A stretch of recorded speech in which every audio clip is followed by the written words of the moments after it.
Vamos falar sobre o figurino da terceira classe. Vamos começar pelos trabalhadores, porque cá entre nós, né? Vocês lembram da cena da festa, né? Gente, a terceira classe sabe fazer festa, a primeira classe não sabe, não.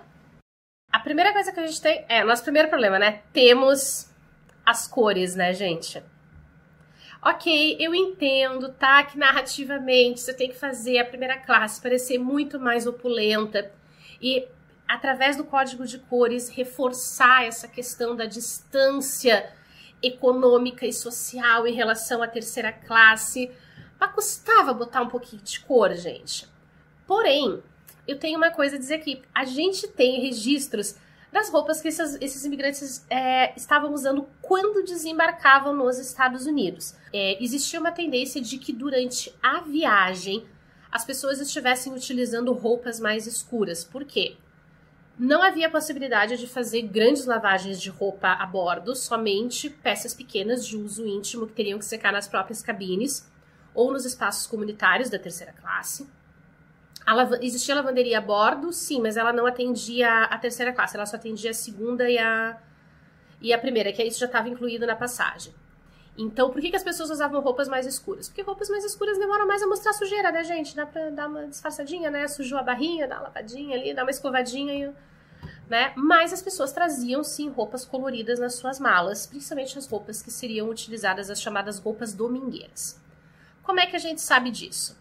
Porque quando os imigrantes chegavam nos Estados Unidos, eles desembarcavam na região de Nova York e desembarcavam numa ilha que era chamada de Ilha Ellis ou Ellis Island, que ela foi, originalmente, se não me engano, ela era uma prisão e depois, quando começou esse boom de imigração, ela foi convertida para um espaço para recepcionar esses imigrantes.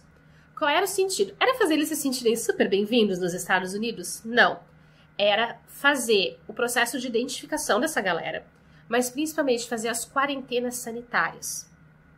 Porque à medida em que essa imigração foi crescendo para o continente americano no século XIX, se criou um medo generalizado nas regiões portuárias onde esses imigrantes desembarcavam, de que eles estivessem trazendo epidemias da Europa a bordo dos navios, o que era um risco real, tá, gente? Isso não era um medo infundado.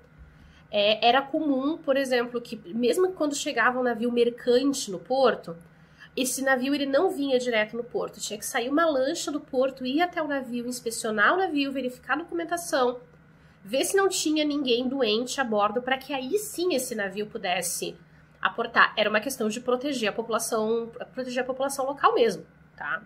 Isso era padrão. Isso acontecia nos Estados Unidos e isso acontecia nos portos aqui do Brasil também, no século XIX e no século XX.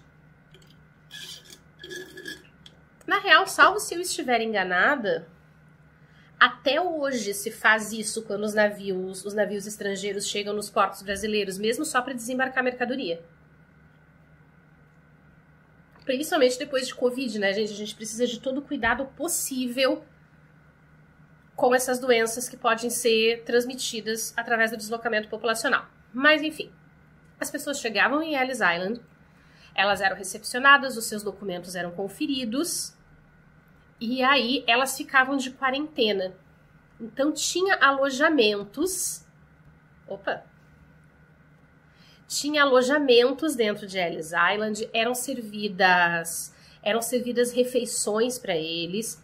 Eles tinham onde dormir, eles ficavam um tempo determinado ali, porque mesmo que eles não estivessem com nenhuma doença aparente, a doença podia estar incubada, ela podia se manifestar ao longo do tempo. Então ficava ali um período para ver se a pessoa realmente estava saudável. Eles já iam começando a se aclimatar com a língua local, principalmente. Em alguns momentos nos Estados Unidos, tinham inclusive grupos religiosos que faziam trabalho voluntário de começar a ensinar o inglês, principalmente para as crianças que estavam chegando. Essa ilha, ela aparece em vários filmes. Ela aparece no Poderoso Chefão, ela aparece em Gangues de Nova York. Qualquer filme que tenha envolva desembarque, principalmente de imigrantes irlandeses que estavam chegando em Nova York, e dos italianos também, vai aparecer Ellis Island em algum momento. O que é legal é que isso não acontecia só nos Estados Unidos, tá? Uma parte. A gente tinha aqui no Brasil as hospedarias de imigrantes. A hospedaria mais famosa de imigrantes que a gente tem era a hospedaria de Santos, que numericamente foi o porto que mais recebeu imigrantes europeus no século XIX. A gente fala muito sobre os alemães e sobre os italianos por causa das novelas, os alemães porque tem toda uma questão de propaganda em cima dessa cultura trazida pelos imigrantes alemães, mas a gente também recebeu muita gente vindo de Portugal e da Espanha nesse momento, principalmente portugueses. Então, a colonização portuguesa não acontece só enquanto o Brasil ainda era colônia de Portugal, tá? E assim como acontece com a hospedaria dos imigrantes, que aqui a hospedaria de Santos, hoje ela é um museu, que é o Museu da Imigração. Eles têm muito material preservado lá.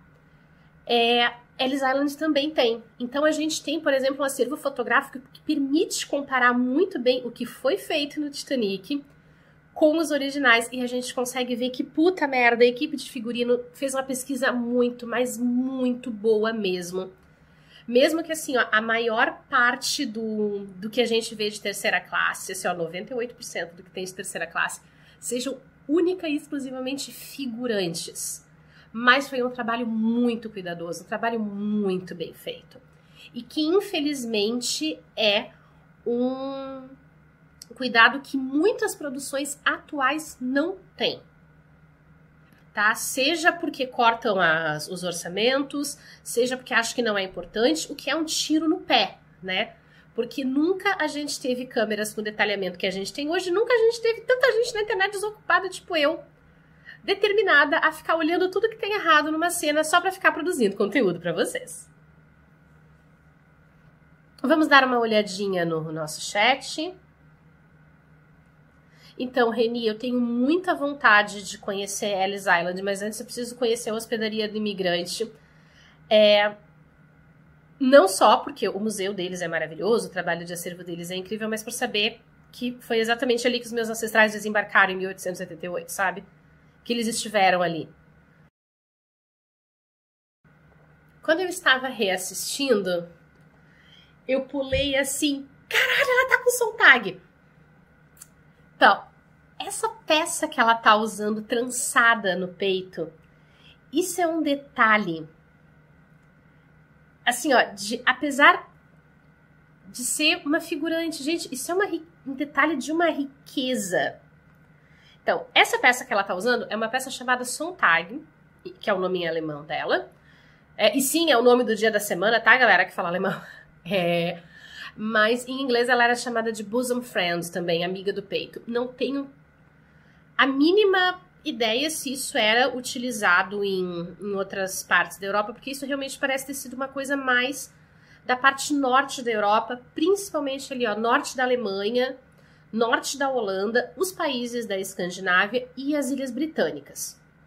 E era uma peça que ela é basicamente um triângulo que é amarrado na volta do corpo para aquecer o tronco. Ela era muito... Durante os anos 1850 até 1860, ela foi uma peça que ganhou um certo status fashion. Até mulheres de classe média utilizavam no dia a dia, em casa ou nos dias mais frios, colocava chemise, colocava corset, colocava essa peça e aí colocava o corpete de gola alta por cima, e aí isso ajudava a aquecer o tronco. Ela é toda feita de tricô, feita com lã. Vocês conseguem encontrar a receita dele na internet. Eu nunca me animei a fazer, porque eu com tricô sou uma desgraça, né, gente?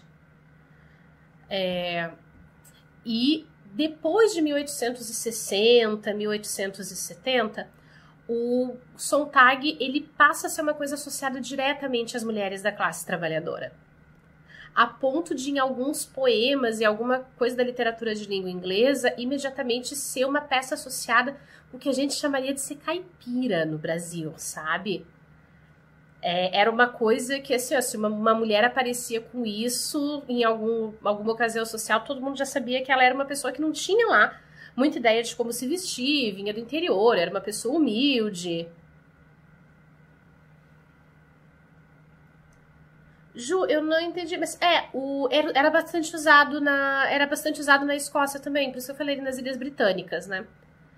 E aqui nós temos uma foto de 1905 de imigrantes irlandesas ainda em 1905, utilizando o Sontag.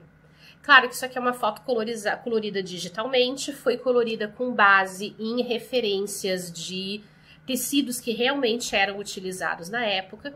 E aqui a gente consegue ter uma ideia, assim, ainda que a gente não tenha certeza das cores originais dos trajes das mulheres dessa foto, as cores e as padronagens são baseadas em originais da época, então dá pra gente ter uma ideia de que não se usava só preto, cinza, marrom, tá? E bege, embora sim essas cores mais escuras fossem muito utilizadas, principalmente no dia a dia do trabalho, por uma questão de durabilidade. Gislaine, depois conta aí essa história de que tem uma ancestral tua que comprou a passagem do Titanic e perdeu o embarque. Caraca, maluco, a gente tá com 182 pessoas aqui. Gente, vocês tá com o like de vocês nesse vídeo, hein?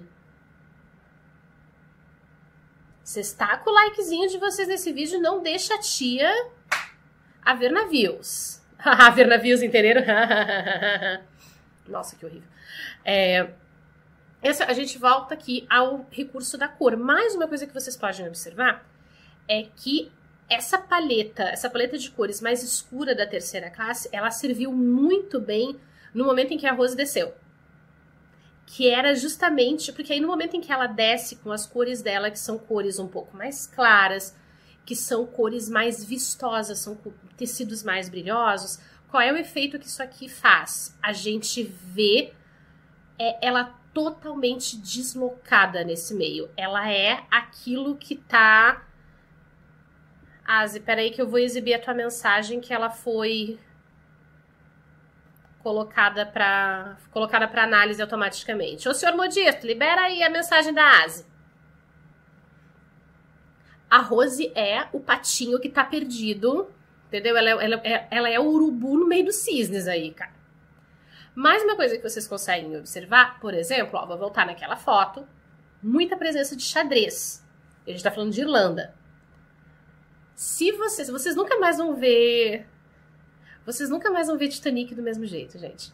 Vocês observem a quantidade de xadrez com tons de vermelho e alguma pouca coisa de azul marinho que a gente tem nas mulheres figurantes, cara. Essas duas moças aqui, ó, que coisa mais linda esse xadrez que elas estão usando. Ah, tão sequinho esse vestido sem uma anágua? Sim, Luciana.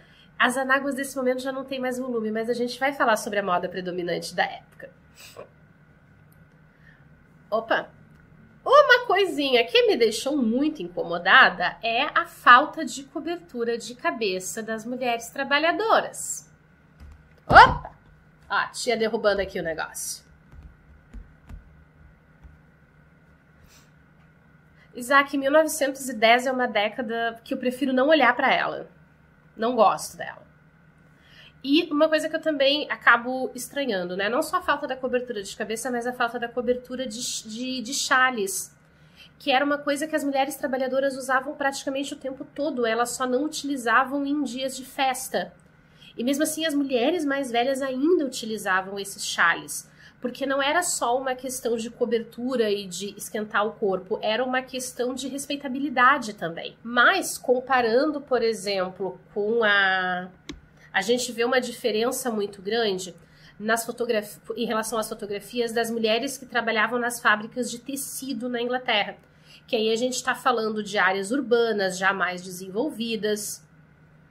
E aí a gente vê essa diferença das roupas. Das mulheres que vinham das áreas rurais, que eram a grande maioria das imigrantes nessa época, em relação às mulheres que já trabalhavam nas áreas urbanas. Não significa que não houve, tá, trabalhadoras urbanas vindo para a América também, elas vieram aos montes e vieram formar a mão de obra das fábricas que estavam crescendo aqui. Aí tem algumas coisas que eu queria mostrar para vocês que são pequenos detalhezinhos. Quando o nosso amigo Jack sobe ali, o que a tia modista viu em primeiro lugar? Puta merda, ele não tá usando cinto. E isso, meus amores, é uma coisa importantíssima, porque não se usava cinto nessa época. 1910, cinto ainda era coisa de uniforme militar. Civis não usavam cintos, civis usavam suspensórios. E uma coisa que eu queria mostrar para vocês estão vendo esse formato do suspensório dele aqui? Que tem essas garrinhas no suspensório, é bem diferente do suspensório moderno, que é aquele suspensório jacaré que ele prende assim direto no tecido. Esse aqui é o tipo de suspensório que era abotoado nas roupas. O corte da calça dele tá ok pro período, mas essa coisa de não estar de cinto, de estar com o suspensório correto, porque tem muita produção dos dias de hoje que mete suspensório moderno e acha que ninguém vai perceber, e a gente vai perceber sim. O corte da camisa dele tá correto, a camisa dele não tá direto em cima da pele, ele tem uma outra camisa embaixo, que é aquela camisa íntima, que geralmente era feita com o chamado jersey, que era um tricô de algodão, que foi aquele que eu mostrei nos vídeos que a gente gravou lá no Museu da Hering para vocês. Então, pequenos detalhezinhos que não só contam a história, mas fazem com que a coisa fique crível. Sabe aquilo que a gente vive falando sobre a questão da suspensão de descrença? Então, para que haja suspensão de descrença e a gente acredite naquilo que está sendo apresentado na tela, a ambientação, o figurino, a trilha sonora tem que conduzir a gente por essa narrativa. E aí você pega umas séries atuais, tipo essa versão nova de As Bucaneiras, que simplesmente tudo ali é uma bosta, nada faz sentido. Nada consegue te dar a suspensão de descrença. E aí o Titanic em 1998 conseguia fazer isso, sabe? E não é de dizer que o orçamento de uma série é bem maior que o orçamento de um filme. Mas eu queria mostrar para vocês que uma das coisas que a gente observa nos figurantes é que houve um cuidado com as padronagens dos tecidos. E aí a gente tem um tipo de fonte da época que é muito importante pra gente, que são os chamados livros de amostras. O que eram esses livros de amostras? As confecções faziam grandes catálogos, tipo o catálogo da Avon, tá, gente? Com as amostras dos tecidos. E despachavam os seus vendedores para diferentes locais do país e às vezes até para outros lugares do mundo. A gente tem livros de amostras de tecelagens inglesas do século XVIII que foram produzidas para o público de Portugal e da Espanha e que muito provavelmente eram tecidos que acabaram chegando no Brasil na época da colonização também, tá? Mas tem vídeo no canal sobre isso? Tem. Uma boa alma pode procurar para mim no canal o livro o vídeo sobre a Barbara Johnson, por favor, para colar aqui, que é o vídeo onde eu falo sobre isso. Então, a gente tem uma noção dos tipos de tecidos que eram fabricados, das cores, da contagem de fios, do tipo de fio que era utilizado e essas tecelagens, elas faziam catálogos de tecidos para diferentes poderes aquisitivos. Então, esse aqui é um catálogo de 1875, de uma tecelagem escocesa que produziu esses tecidos voltados, eles estão identificados, eles são do Victoria and Albert, museu em Londres, e eles estão identificados como tecidos, algodões comuns. Então, isso é uma maneira da época de dizer que eram tecidos mais baratinhos, que eram produzidos para serem mais acessíveis mesmo. A gente tem outros catálogos da época que mostram, por exemplo, esse aqui é de 1908, ele já está mais próximo da época do Titanic. E aí a gente já tem essas padronagens de xadrez que são absurdamente modernas. A gente encontra esse tipo de xadrez até hoje no comércio. E que eram formas de xadrez muito consumidos pela classe trabalhadora, não só pelos escoceses, tá, gente? Mas xadrez esse tipo de estampa xadrez assim é associada à classe trabalhadora nas Ilhas Britânicas de uma forma geral e nos Estados Unidos também. Por isso que tem o negócio da camisa de flanela, do lenhador. Por quê? Porque isso aqui se tornou um tecido estupidamente barato. No começo, essas flanelas xadrez, elas eram originalmente feitas de lã. No final do século XIX, elas já eram feitas em mistura de lã com algodão.